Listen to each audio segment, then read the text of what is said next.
इब्ने इब्राहिम, ये हुजूर ने तारीफ की कि यूसुफ नबी, बाप याकूब नबी, उनके बाप इसहाक नबी, उनके बाप इब्राहिम।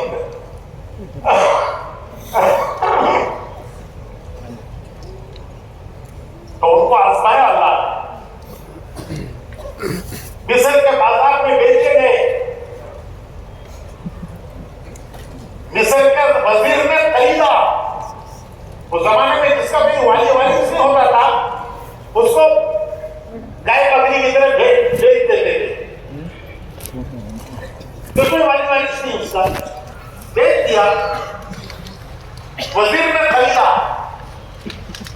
बीवी से कहा कि देख, ये शरीफ खानदान का नौजवान मालूम होता है, ये कोई गुलाम नहीं है, ये किसी शरीफ खानदान का, इसका चेहरा, इसके आसार बता रहे हैं, इसका चेहरा बता रहा है कि ये किसी शरीफ खानदान का नौजवान है।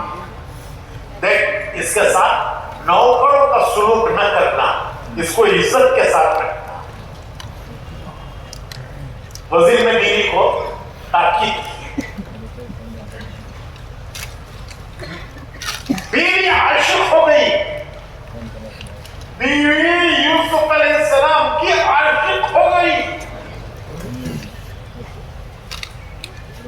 7 कमरों में, 7 दरवाजों ने उनको बंद किया। उसका महल ऐसा था कि बाहर निकलने के लिए 7 दरवाजे पार करना पड़ता था। बड़े बड़े घरों में 2 दरवाजे, 3 दरवाजे होते हैं, आखिर में गेट थे। तो इसके महल में 7 दरवाजे थे। तो 7 दरवाजों के अंदर सब दरवाजे बंद करके जुलेखा ने इनसे कहा कि इनको मेरी ख्वाहिश पूरी करो। यूसुफ अलैहिस्सलाम कहने लगे, अरे जिस मालिक ने मेरे साथ इतना एहसान किया, मैं उसकी बीवी के साथ बदकारी करूं? ये नहीं कर सकता। उसने इनको मजबूर करना चाहा। तो ये दौड़े दरवाजे की तरफ, देख रहे हैं कि दरवाजा बंद है, लेकिन जहां तक मैं जा सकता हूं वहां तक तो जाऊं, जहां तक मैं जा सकता हूं। तो दरवाजे की तरफ दौड़े। जब दरवाजे के करीब पहुंचे तो दरवाजा खुला। जैसे आजकल बैंकों में, एयरपोर्टों पर दरवाजे ऐसे होते हैं कि जब आदमी खरीद जाता है तो खुलता है। अल्लाह की कुदरत से वो बंद दरवाजा खुला। फिर दौड़े, दूसरा खुला, तीसरा खुला, चौथा खुला। ये आगे आगे दौड़ रहे हैं। जुलेखा पीछे पीछे पीछा कर रही है कि तुझे जाने नहीं दूंगी, तुझे जाने नहीं दूंगी। और ये पीछा छुड़ाकर भाग रहे हैं और जुलेखा पीछा कर रही है। यहां तक कि जब आखिरी दरवाजे पर पहुंचे और आखिरी गेट खुला, तो गेट खुला तो वजीर सामने से अंदर आ रहा है। ये बाहर निकलने के लिए तैयार है और उधर से सामने से वजीर घर में दाखिल होने के लिए आ रहा है।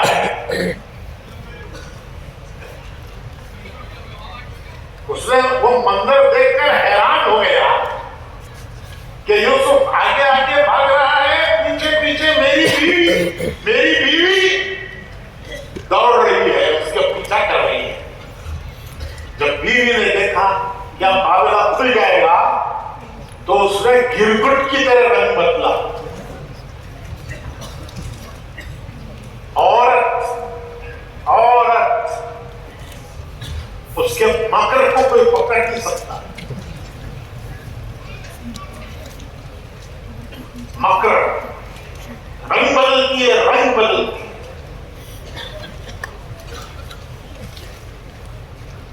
तो जब सामने देखा जुलेखा ने, तो मेरा शौहर आ गया है सामने और मेरा पुल खुल जाएगा, तो कहने लगी कि देख, तूने कहा था कि इसको इज्जत से नौकरों की तरह मामला मत कर, और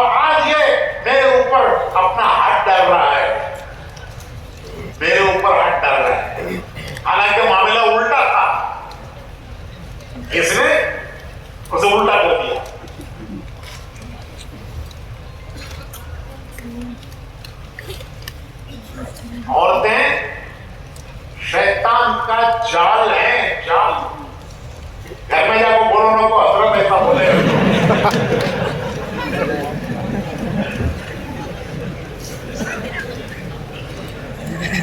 हदीस में मैं वही बोल रहा हूं कि औरतें शैतान का जाल है। मच्छी पकड़ना तो क्या करते हैं, हाथ से पकड़ते मच्छी, जाल डालते, मच्छी नहीं मच्छियां आती हैं। तो आज दुनिया में शैतान का जाल फैला हुआ है।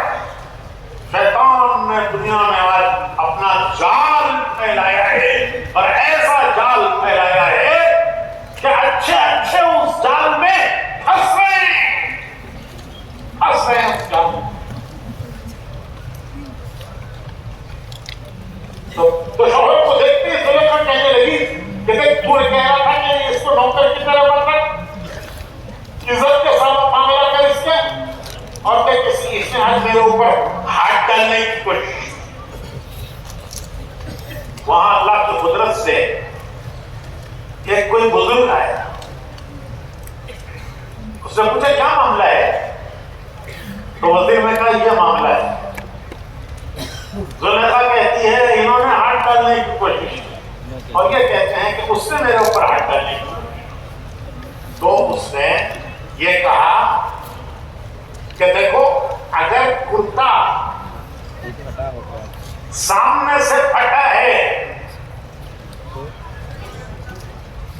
तो ये मुजरिम है, जुलेखा पाक। और अगर कुर्ता पीछे से फटा है तो ये पाप है, जुलेखा मुजरिम। क्योंकि जब दौड़े होंगे और पीछे से पकड़ने की कोशिश की होगी तो कुर्ता किधर से फटेगा?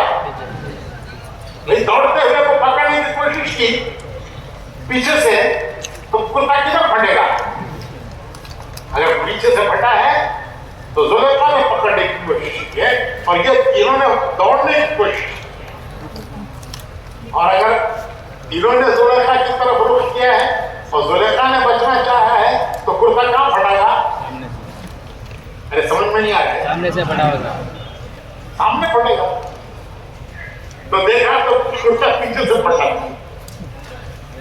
साबित हो गया कि पकड़ने की कोशिश किसने की थी?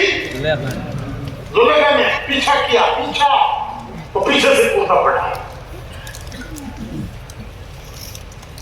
किस्सा मशहूर हो गया, किस्सा मशहूर हो गया कि वजीर की बीवी नौकर में आशिक हो गई। लोगों ने देखा ही था कि नौकर कैसा है। मशहूर हो गया कि बीवी वजीर की और आशिक किस पे हुई? अरे नौकर पे। तो जुलेखा की सहेलियां, अरे वजीर की बीवी की सहेलियां कैसी होंगी? तो वजीर की बीवी की सहेलियां जुलेखा को ताना देने लगी कि तू कैसी औरत है, अरे तू कैसी औरत है, क्या नौकर पे आशिक हो गई, वजीर की बीवी तू? तो जुलेखा ने यह बताने के लिए कि यूसुफ कौन है, उसने इनकी दावत सहेलियों को, और दावत में आखिर में उनके हाथ में फल दिए और हर एक को एक चाकू दिया। यह अरबों के यहाँ रिवाज है।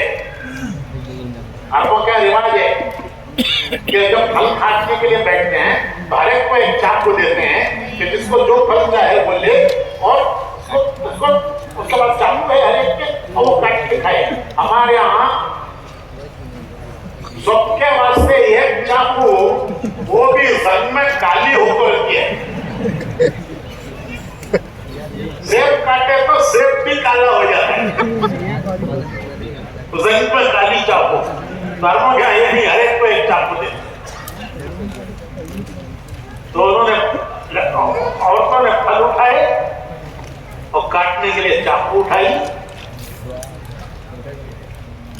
तो जुलेखा ने यूसुफ अलैहिस्सलाम को पुकारा कि अरे यूसुफ इधर तो आ, अरे इधर तो आ। और जब यूसुफ के सामने आए तो वो औरतें, चूंकि किस्सा मशहूर हो गया था, तो वो औरतें यूसुफ अलैहिस्सलाम को देखने लगी और देखने लगी तो होश उड़ गए, उनके होश उड़ गए।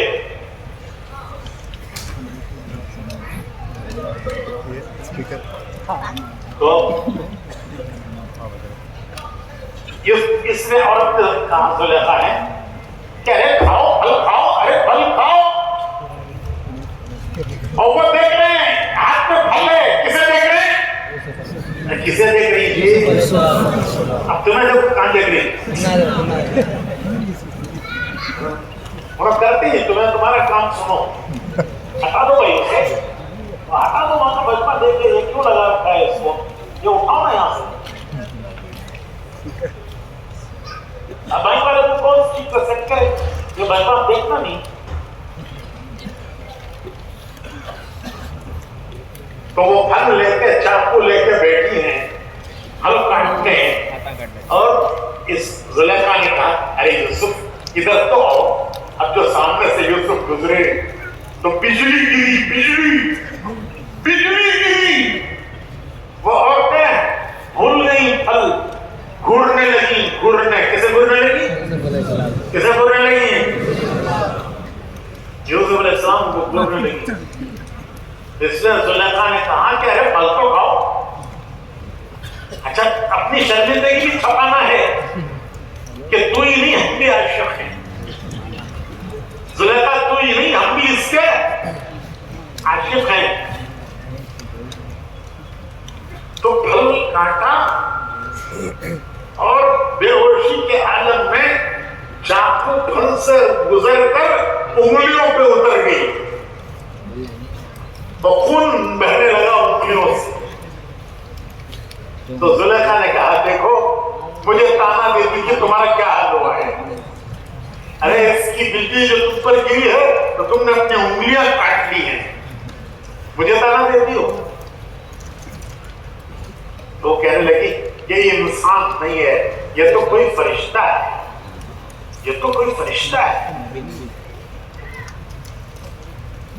इतना बड़ा इम्तिहान था कि मिस्र का हुस्न, मिस्र का पूरा हुस्न यूसुफ अलैहिस्सलाम को मुतासिर नहीं कर सका और यूसुफ अलैहिस्सलाम ने मिस्र के हुस्न को मुतासिर किया।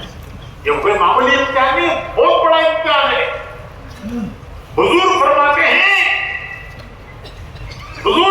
हैं कि 7 आदमी जो कल क़यामत में अर्श के साए में होंगे, वो 7 आदमी जो क़यामत की धूप में अल्लाह के अर्श के साए में होंगे, उनमें वो नौजवान भी होगा जिसको कोई हसीन शरीफ औरत अपनी तरफ मुतवज्जे करे और वो ये कहते कि मुझे अल्लाह का डर है। हसीन औरत है, शरीफ औरत है, वो मुतवज्जे उसे जा रही है, उससे बदकारी, और वो नौजवान बचता है ये कह के कि मुझे अल्लाह का डर है। अल्लाह का डर माने है तो हदीस में आता है कि क़यामत में वो नौजवान अर्श के साए में होगा। वो एक नौजवान नहीं, जितने इस तरह के नौजवान होंगे, इस किस्म के जितने होंगे, वो सब अर्श के साए में होंगे। तो मैंने कहा औरतों का जाल, औरतें क्या बोलो, मछली पकड़ने का शैतान का जाल है। घर में जाको बोलो न को दुनिया में ये जाल फैला हुआ है, कई को घर में बोलती है वो जाल तुम ना पकड़ना है, घर वाले को पकड़ना नहीं है। घर वाले